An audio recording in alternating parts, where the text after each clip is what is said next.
Selamat pagi adik-adik semua. Hari ini hari Minggu tanggal 14 Februari. Semua orang biasa mengenal sebagai Valentine Day. Apa itu Valentine Day?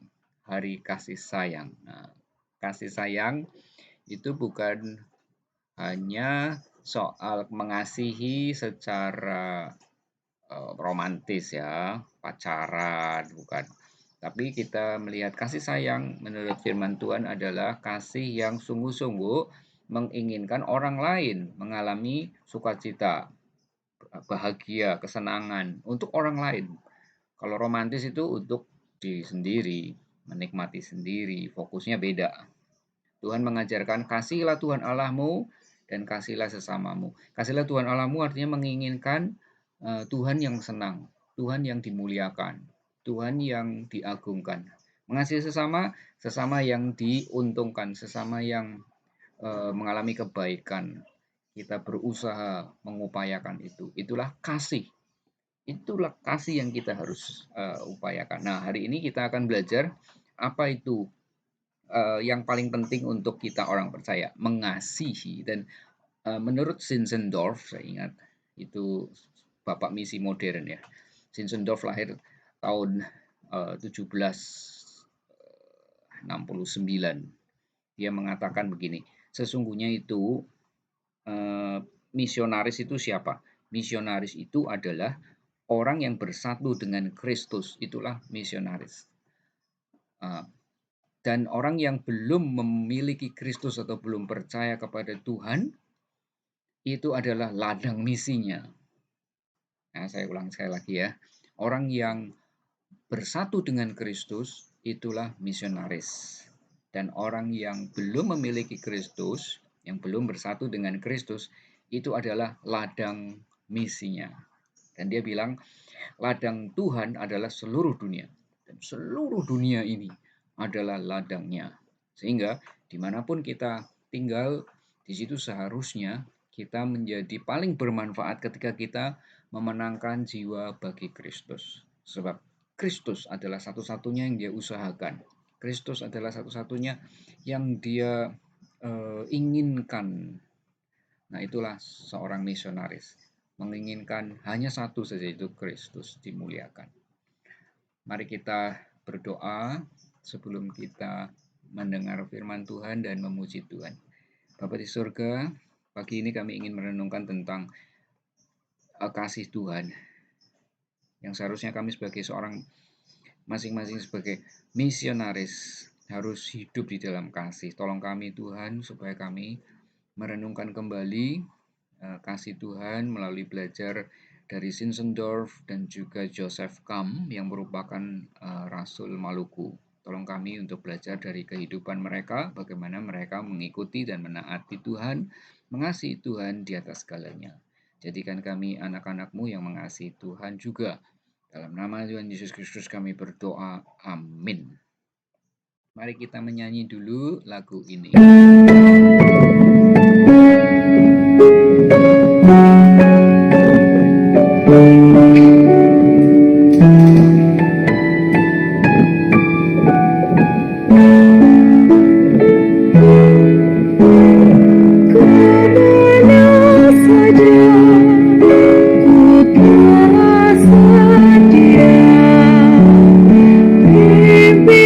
Tuhan tak pandang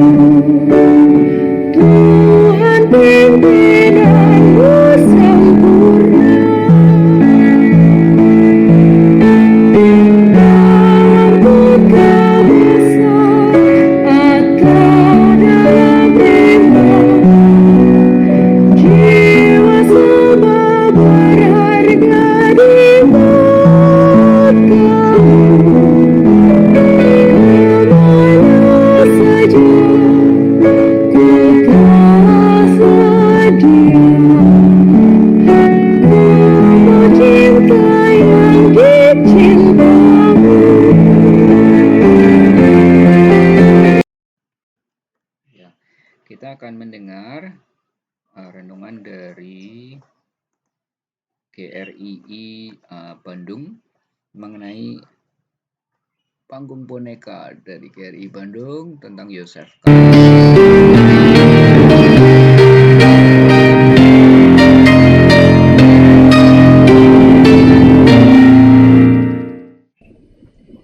Wah, mana ini si Reva? Kan kita mau dengar tentang itu. Siapa kemarin misionarisnya? Oh, lupa saya. Reva. Mana dia? Aduh, Kenapa? Ngos-ngosan gitu? aku telat nggak? Dikejar tentara Belanda ya? Belanda masih jauh. Telat nggak kan? Enggak. Pak Jimmy Masih belum datang, 5 menit lagi kayaknya. Ya, kita tunggulah. Hari Hari ini ya. Kamu duluan deh. Siapa ya? Iya, aku juga lupa. Mau nanya kamu juga lupa. Jo. Johan, bukan? Bukan deh. Joseph Kam. iya. Ingat kan aku? Iya. Di Maluku ya. Iya. Kita tunggu Pak Jimmy ya, sebentar lagi pasti datang. Bentar Iya. lagi. Untunglah. Tadi takut telat. Aduh. Kalau kamu dikirim ke Maluku mau nggak, Reva? Untuk apa? Hei, ngomongin apa kalian? Ini Pak, Reva mau nyusul Joseph Kam ke Maluku. Oh, mantap. Iya. Iya. Nggak tahu. Iya Pak. Hari ini mau cerita tentang Joseph Kam kan Pak? Betul, cerita tentang Joseph Kam, misionaris yang menginjili di daerah Maluku. Oh. Memangnya dia dari kecil cita-citanya jadi misionaris gitu, Pak? Dari kecil dia udah rindu untuk mengabarkan Injil. Jadi dia adalah seorang yang tinggal di Belanda. Papa mamanya orang yang saleh dan mereka berdagang. Papanya itu bisa potong rambut, kemudian juga tukang bikin kulit. Jadi dia menjual kulit. Terus dikasih izin sama papa mamanya? Papa mamanya belum kasih izin meskipun mereka keluarga yang baik. Jadi mereka sangat ingin anaknya kenal Tuhan dan hidup baik. Tapi waktu itu Joseph punya punya abang namanya Samuel. Nah dia ini sudah jadi pendeta, sudah mau melayani Tuhan. Maka orang tua berpikir, waduh kalau gitu Joseph harus jadi penerus usaha keluarga dong. Oh gitu. Nanti usaha keluarga gimana? Gitu kan? Ya batal dong dia. Jadi mereka menginginkan Joseph untuk lakukan usaha, nggak usah penginjilan. Nah itu yang mereka mau. Jadi Joseph bilang ya sudah kalau gitu saya tunda dulu deh jadi misionarisnya. Ditunda, berarti dia nantinya tetap mau jadi misionaris ya Pak? Tetap. Lah kan ke Maluku, Reva. Iya. Nah dia mulai bantu papanya untuk jual kulit dan dia pergi ke kota-kota dan di satu tempat dia bertemu dengan seorang yang sangat saleh dari kelompok namanya Herrnhut. Apa itu Pak? Kelompok apa itu Pak? Itu kelompok yang didirikan di kota Herrnhut Herrnhut di Jerman dari pengaruh dari seorang namanya Zinzendorf. Maksudnya? Sok tahu aku main aja. Jadi Zinzendorf ini seorang yang sangat saleh. Dia adalah orang yang mau kekristenan itu bukan cuma kenal dari sisi pengertian. Oh kamu ngerti sekali tentang kekristenan, tapi kok kamu nggak cinta Tuhan, hidupmu juga sembarangan, kamu nggak hidup dengan penuh kasih, nggak saleh, nggak ingin berdoa kepada Tuhan. Nah itu yang Zinzendorf rasa kekristenan harusnya nggak gini loh di Jerman. Jadi banyak orang Jerman waktu itu merasa, oh saya sudah ngerti doktrin pembenaran oleh iman. Kalau aku beriman pada Kristus seperti ajaran Luther, kita dibenarkan. Hore, sudah jadi milik Tuhan. Begitu. Tapi nggak cinta Tuhan gitu maksudnya Pak? Iya, tapi hidupnya sembarangan. Nah ini yang bikin Zinzendorf rasa loh, kayaknya kekristenan nggak boleh gini ya. Mengenal Tuhan dengan betul harus, tapi punya hidup yang saleh, meninggalkan dosa, mau bersekutu, mau berdoa, mau mengenal Tuhan, mau mengasihi, itu juga harus ada dong. Nah maka dia mulai gerakan yang namanya gerakan pietisme di Jerman. Nah kemudian gerakan ini dinamai gerakan Moravian, ada juga yang bilang gerakan Herrnhut karena dipopulerkan dari kota itu. Dan ini mempengaruhi Joseph Kam di mananya Pak? Nah ini gerakan masuk ke Belanda dulu sebelum Joseph Kam akhirnya dipengaruhi, karena gerakan ini dipimpin oleh Zinzendorf, dan Zinzendorf sangat kenal Tuan Putri di Belanda pada waktu itu. Maka dia diizinkan untuk perkembangan gerakan ini. Jadi ada misionaris Moravian namanya yang memberitakan tentang ajaran ini. Nah, kemudian ketika Joseph Kam muda, dia sedang berdagang, dia ketemu dengan orang-orang dari kelompok Herrnhut ini. Oh, dia sangat senang karena mereka juga selain sangat suka doa, sangat senang baca Alkitab, mereka juga suka nyanyi. Oh. Ini mempengaruhi Kam. Wah, lagu-lagunya bagus, nyanyiannya bagus, suaranya bagus. Dia ingin sekali untuk jadi orang Kristen kayak begitu. Oh gitu. Dia sangat rindu sehingga dia mulai ikut persekutuan-persekutuan dari kelompok Herrnhut ini. Nah, dia mulai dipengaruhi. Begitu. Terus setelah dipengaruhi jadi gimana, Pak? Nah, dia mulai makin mengenal kekristenan dan dia juga makin senang semangat memberitakan Injil dari orang-orang Herrnhut ini. Wah, saya juga mau loh seperti mereka. Makin giat memberitakan Injil, ingin supaya orang kenal Tuhan, dan keinginan ini bikin dia sangat ingin untuk menyerahkan diri jadi misionaris. Jadinya begitu. Tapi kan nggak boleh sama papahnya. Iya. Nah, akhirnya papa dan mamanya meninggal. Nah, setelah papa dan mamanya nggak ada, dia yang teruskan usaha keluarga. Nah, ternyata usahanya menjadi makin buruk, terus turun dan usahanya bangkrut. Lalu dia juga menikah dengan seorang perempuan. Orang itu melahirkan anak, tapi nggak lama perempuan itu meninggal. Wah, kasihan amat ya. Lalu anaknya pun masih bayi, akhirnya meninggal. Wah, dia sedih sekali. Dia pikir, Tuhan, saya hidup untuk apa ya? Begitu banyak hal yang saya ingin ternyata nggak dapat. Aku harus kejar apa? Maka niat untuk jadi misionaris makin lama makin besar, sehingga dia tinggalkan keinginan untuk perbaiki usaha, dan dia pikir bukan ini jalan yang Tuhan buka. Dia mau belajar jadi misionaris. Wah, jadi kembali ke cita-cita semula ya, Pak ya? Iya. Nah, waktu itu ada kelompok yang kita sudah bahas kemarin ya, namanya NZG. Oh iya. Netherlands Apa, Reva? Zendling. Kamu masih ingat ya? Enggak, Pak. Susah. Iya, Netherlands Zendling Genootschap. Ini ngomongan dari logat Bedok, bukan logat Belanda.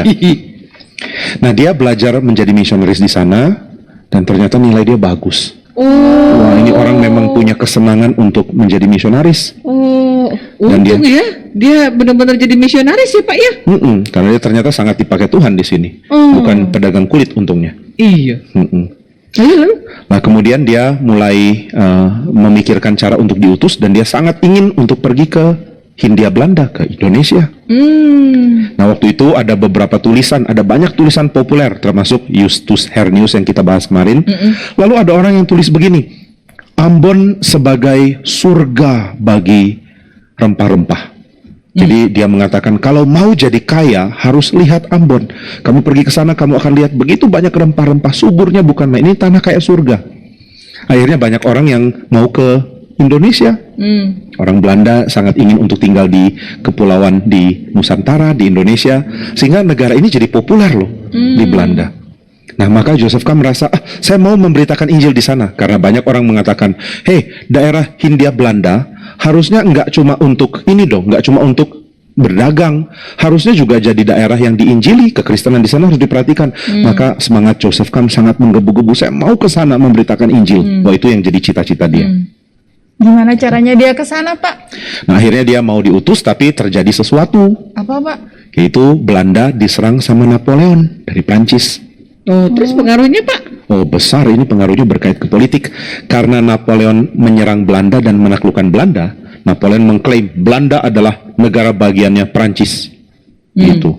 Lalu Napoleon membentuk Republik Batavia. Itu Belanda disebut, sebagiannya disebut Republik Batavia, yang lain disebut Kerajaan Nederland. Nah, itu sebabnya Jakarta pernah dinamai Batavia. Oh gitu. Dan orang-orang Jakarta banyak yang juga masih disebut Betawi. Itu dari kata yang sama. Oh iya? Kenapa? Betawi maksudnya kata-kata. Dari Batavia. Batavia itu nama Belanda yang dirubah sama Prancis jadi Kerajaan Batavia. Nah, karena Prancis menjajah Belanda, otomatis daerah jajahan Belanda jadi daerahnya Prancis kan? Iya. Wah, jadi kasihan kita ya, dijajah sama negara yang dijajah sama negara lain. Ah, Kita jajahannya jajahan. Gitu ya. Gawat. Nah, karena negara kita yang dijajah Belanda ini jadi milik Prancis, akhirnya musuh Prancis mau rebut. Siapa musuh Prancis kira-kira? Spanyol. Bukan, Oh. hampir. Portugis. Hampir. Inggris. Iya, betul. Inggris. Yeay. Nebak padahal. Nah, itu sebabnya Inggris rebut daerah-daerah yang tadinya dikuasai oleh Belanda, termasuk Indonesia. Makanya orang namanya Raffles pernah masuk ke sini, bikin kebun di Bogor Kebun misalnya. raya, Pak. Iya, kebun raya. Kemudian Jawa pernah jatuh ke tangan Inggris, Sumatera pun pernah dikuasai oleh Inggris untuk sementara. Nanti kalau kapan-kapan ada waktu kita bahas misionaris lain, yaitu Nommensen yang melayani di sana. Oke, Pak. Nah, tapi sekarang kita balik lagi ke Joseph Kam ya. Ya. Maka kesulit sekali bagi Joseph Kam untuk Indonesia karena sekarang ada peraturan yang rumit, yaitu Indonesia sekarang daerah milik Belanda tapi dijajah oleh Prancis tapi direbut sama Inggris. Aduh. Jadi gimana dong? Iya. Sehingga pekerjaan misi dihentikan dulu kecuali lewat jalur Inggris. Terus? Nah, Kam sudah sangat menggebu-gebu, semangat sekali. Pokoknya saya mau memberitakan Injil. Gimana dong? Ya sudah, saya masuk lewat Inggris aja. Maka Bisa, dia Pak? mendaftar, dia mendaftar ke lembaga misi di London, London Missionary Society, LMS. Oh, gitu. Dia pergi ke sana dan dia pikir untuk jadi misionaris lewat Inggris mesti bisa ngomong Inggris dong ya. Belajar bahasa Inggris. Nah, dia belajar bahasa Inggris. Hebat ya orang. Hanya dalam waktu singkat dia bukan cuma ngerti bahasa Inggris, dia udah bisa khotbah pakai bahasa Inggris. Oh, Kita memang. aja belajar bahasa Inggris. Wah, nggak susah sekali. Mesti belajar bahasa Inggris. Begitu. Supaya jadi Susah, Pak. misionaris, Reva. Iya. Bukan orang bule ke kita ke orang bule nanti. Wis. Rambut kalian udah mirip. Oh iya, rambut saya udah mirip, Pak. Menjeli ke sana. Cocok memang. Nah, kemudian dia akhirnya diutus oleh London Missionary Society untuk ke Indonesia. Nah, dia langsung pergi ke Surabaya. Di Surabaya dia ingin belajar budaya Indonesia, bahasa Indonesia, dan kemungkinan untuk tahu segala hal tentang Indonesia supaya dia bisa melayani. Oh iya? Jadi dia bisa bahasa Indonesia juga, Pak? Dia belajar. Dia belajar bahasa Maluku juga. Nah, dia datang ke Surabaya, lalu dia itu punya keahlian, sangat pintar mengorganisir orang, melatih mereka untuk jadi penginjil. Oh, terus di Surabaya terjadi apa, Pak? Nah, di Surabaya ini dia ketemu dengan satu orang Belanda, dia pembuat jam namanya Emde. Saya lupa dia Belanda apa Jerman ya? Aduh lupa, nanti lihat lagi ya. Iya, Pokoknya dia ini tukang jam, lalu ditemui sama Kam, lalu Kam bilang, saya kok lihat kamu kayaknya cocok jadi misionaris. Bisa gitu? Terus? Lalu dilatih cara memberitakan Injil dan akhirnya Emde jadi pekabar Injil. Oh iya? Udah jadi Dia- tukang jam lagi, Pak. Mungkin sambil jadi tukang jam sambil mengabarkan Injil, sambil perbaiki jam sambil bilang waktumu tinggal sedikit.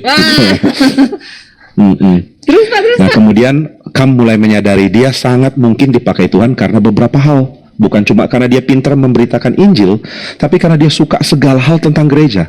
Oh. Dia senang mengajar, dia senang melatih orang jadi guru, dan dia senang ibadah dan nyanyi. Wah, suaranya bagus dong. Bagus, dan dia pintar ngajar orang nyanyi. Bagi dia kalau udah nyanyi di gereja itu bagusnya bukan main. Cocok ke Maluku, Pak ya. Cocok. Orang Ambon suka nyanyi-nyanyi juga. Bahkan waktu dia datang ke Maluku, dia melatih orang-orang untuk melatih orang nyanyi. Jadi cara bermisinya, cara menginjilinya adalah ajar nyanyi dong. Lalu ada yang pergi ke Sulawesi Utara dan cara mereka untuk jangka orang adalah dengan ajar nyanyi di rumah-rumah. Wah. Nah, maka setelah dia rasa, oh saya kok ternyata punya bakat mengajar orang jadi penginjil, dia rasa panggilannya udah tepat dan dia pun pergi ke Maluku. Dari Surabaya, Pak? Dari Surabaya. Nah, dari sana dia menjadi seorang yang sangat mencintai budaya Maluku. Bahkan nggak lama setelah dia di sana, dia menikah lagi dengan seorang perempuan darah campuran, keturunan Eropa sekaligus keturunan dari Indonesia. Oh, gitu? Jadi lebih gampang kali ya? Lebih gampang untuk apa? Untuk bahasanya, Oh, mungkin. pendekatan ke Mungkin. orang-orang Indonesianya. Kan istrinya campur. Betul. Nah, dia sangat ingin untuk menjadikan gereja di Maluku itu bangkit lagi. Nah, dia sangat dikenal sebagai pengkhotbah yang sangat berapi-api. Oh. Dia memberikan kebangunan lewat khotbah-khotbahnya di gereja. Lalu dia mulai mengorganisir orang untuk menjadi guru dan juga menjadi misionaris. Lalu Belanda senang sekali, terutama NZG. Wah, ini Joseph Kam ternyata mampu loh bikin sekolah misionaris. Sehingga dia bukan cuma jadi misionaris, tapi dia jadi pelatih untuk misi di Indonesia. Banyak yang menjadi misionaris besar yang sebelumnya ikut di dalam pelatihan dari Joseph Kam. Maksudnya nanti ada misionaris-misionaris yang dikirim ke tempat-tempat sekitar gitu, Pak? Ya, ada. Termasuk namanya Riedel dan Schwarz yang akhirnya pergi ke Sulawesi Utara. Oh gitu. Wah, keren amat ini orang ya. Keren, ya Tuhan sudah berkati dia dengan kemampuan ini. Iya ya, padahal sempat hampir batal ya Pak ya. Hampir batal. Nah, dia juga sangat mencintai orang-orang Maluku, maka dia terus memberitakan Injil. Tapi beritakan Injil nggak gampang loh, lama sekali baru orang akhirnya bisa percaya. Gitu Pak. Karena Joseph Kam berpikir bahwa kita harus jadi teman dulu, dipercaya dulu, baru bisa memberitakan Injil. Iya. Nggak bisa pakai cara dulu, saya penguasamu, kamu harus Kristen, mana bisa. Iya. Tapi hasilnya banyak juga kan Pak? Banyak. Bahkan orang mengatakan, kamu bisa memberitakan Injil ke orang-orang Maluku yang masih percaya roh-roh nenek moyang. Tapi kamu nggak mungkin beritakan Injil ke orang Islam loh. Oh iya? Kenapa, Ternyata, Pak? ya karena orang Islam kan sudah sangat anti sama orang Kristen. Karena banyak sekali sejarah lama di mana Islam dan Kristen berperang. Oh, yang Jadi, kayak kemarin ya Pak ya? betul. Bahkan ada orang-orang yang sengaja menyingkirkan orang Islam dengan cara tipuan, sehingga mereka sakit hati sekali.